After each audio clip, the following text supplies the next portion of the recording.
nous sommes ravis d'être là. Nous sommes Anne-Julie et Judith et nous sommes venus vous présenter Pâquerette et Pimprenelle.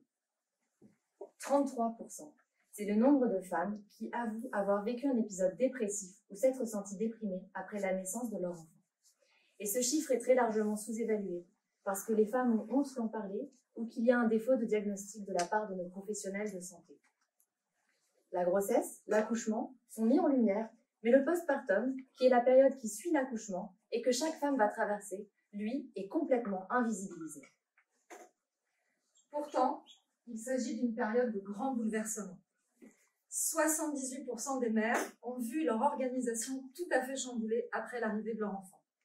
La fatigue, la logistique plus complexe, le quotidien qu'il faut continuer à gérer et le retour au travail à anticiper dans un congé maternité malheureusement trop court.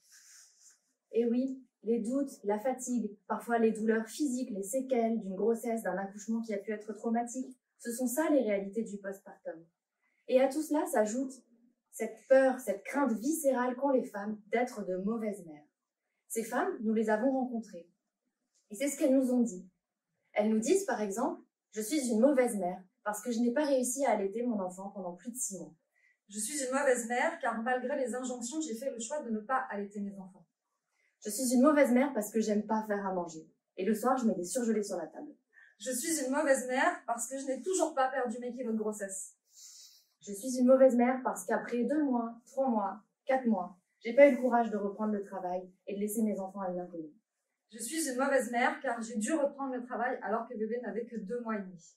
Et je suis une mauvaise mère parce que prise dans ce tourbillon de la maternité, je me suis oubliée, je me suis négligée et du coup j'ai sacrifié mon couple. Et je suis une mauvaise mère car c'est important de garder du temps pour moi en allant au sport par exemple. Alors ces femmes, elles nous ont fait remonter 3 besoins fondamentaux pendant le postpartum. Le besoin de trouver du soutien psycho-émotionnel, le besoin de trouver du soutien logistique et ce besoin fondamental de réussir à conserver du temps pour elles. Il existe des solutions, mais elles présentent toutes des limites. Nos professionnels de santé vont s'attarder sur des problématiques pathologiques. Les services à domicile existants ne seront pas calibrés ni pensés par rapport aux spécificités du postpartum. Les structures d'accueil externes vont nécessiter de la logistique et on n'a absolument pas la garantie d'avoir le bon professionnel en face de soi.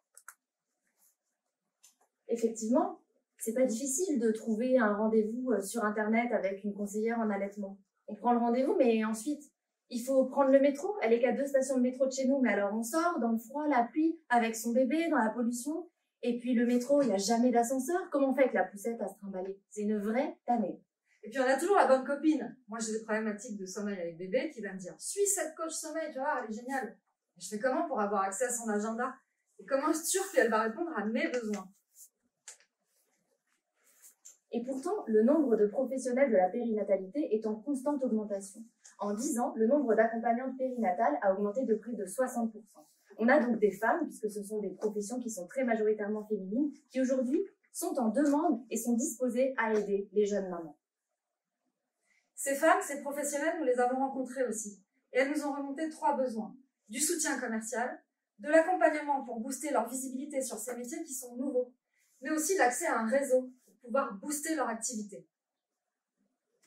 Imaginez que demain, nous inventions un seul et même espace qui donne accès à une équipe de professionnels certifiés, choisis en amont et spécifiquement formés au postpartum.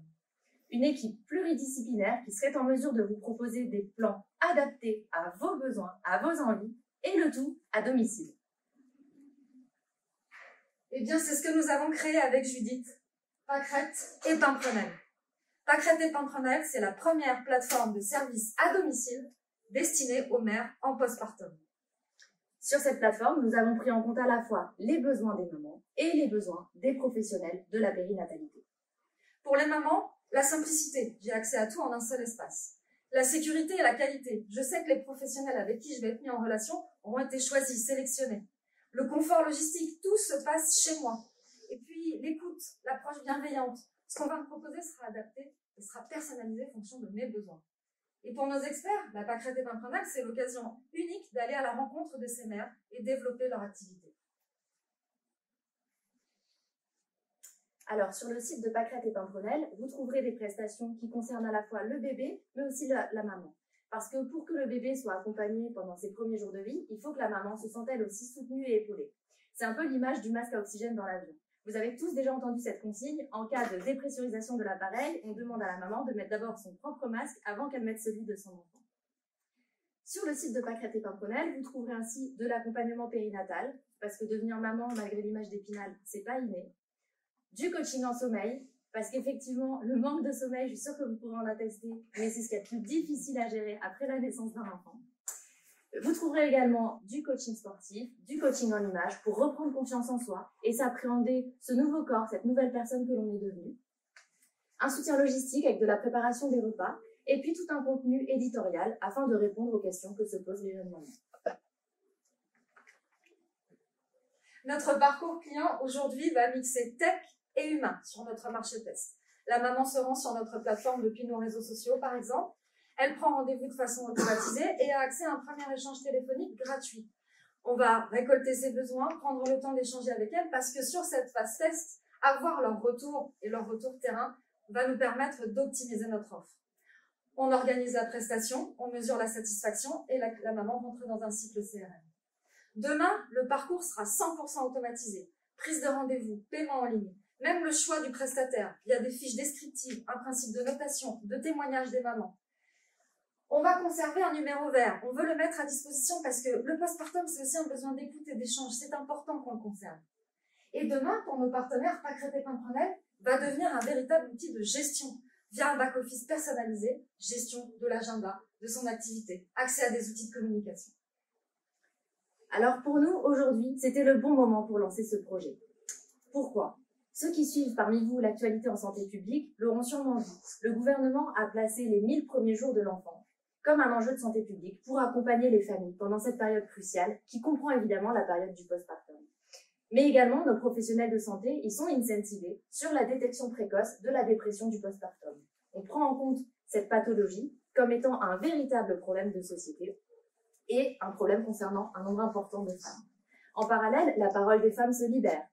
Les femmes en ont marre qu'on leur ait caché ce qui se passe après l'accouchement. Et puis elles en ont marre que quand elles reviennent au travail, après un congé maternité, on leur demande « Alors, t'as bien profité ?» La parole se libère et les femmes osent enfin demander de l'aide et elles ont compris que c'était pas un aveu de faiblesse. Alors en seulement 3 mois, Anne-Julie et moi avons lancé notre marché test sur le département du 92 et du sud de Paris, grâce à une équipe de 16 expertes, une équipe pluridisciplinaire qui en ce moment même sont en train d'honorer des rendez-vous au domicile de nos mamans. Notre modèle économique est celui d'une marketplace classique, un principe de commission sur les ventes réalisées. D'un côté, nous avons négocié des tarifs exclusifs avec nos professionnels, et de l'autre, avons déterminé une moyenne de 25% de marge sur nos ventes. Et en 3 mois, nous avons développé un premier plan d'action multicanal, notre site internet dont on booste le SEO quotidiennement, une première campagne test sur Google Ads, nos réseaux sociaux qui sont ultra importants pour nous parce que c'est notre espace pédagogique pour toutes les mères. On a un taux d'engagement de 12% sur Instagram aujourd'hui. Les outils de communication à destination des prescripteurs, sages-femmes, pédiatres, de l'influence avec des premiers contacts sur des comptes très connus, des participations à des podcasts et 3 parutions en presse locale. Et on en a encore sous le pied pour aller chercher des ventes.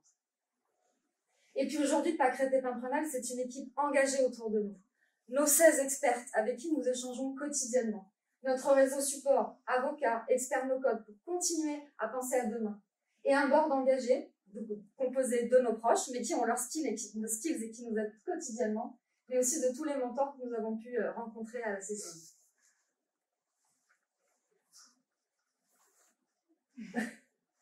Alors, notre objectif d'ici la fin de l'année, c'est d'élargir notre réseau de prescripteurs pour augmenter le volume des ventes sur le site de Pâquerettes et Pimprenelles.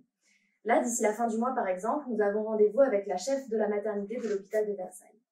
Et au-delà d'une approche purement commerciale, c'est de devenir un véritable média d'influence pour proposer du contenu à toutes les mamans en apportant des réponses à leurs questions et ce, quel que soit leur secteur géographique. En année 2, notre objectif est de scaler le modèle Pâquerettes et Pimprenelles à l'échelle de toute la France, ce qui impliquera évidemment le recrutement d'une équipe et la refonte de notre site internet.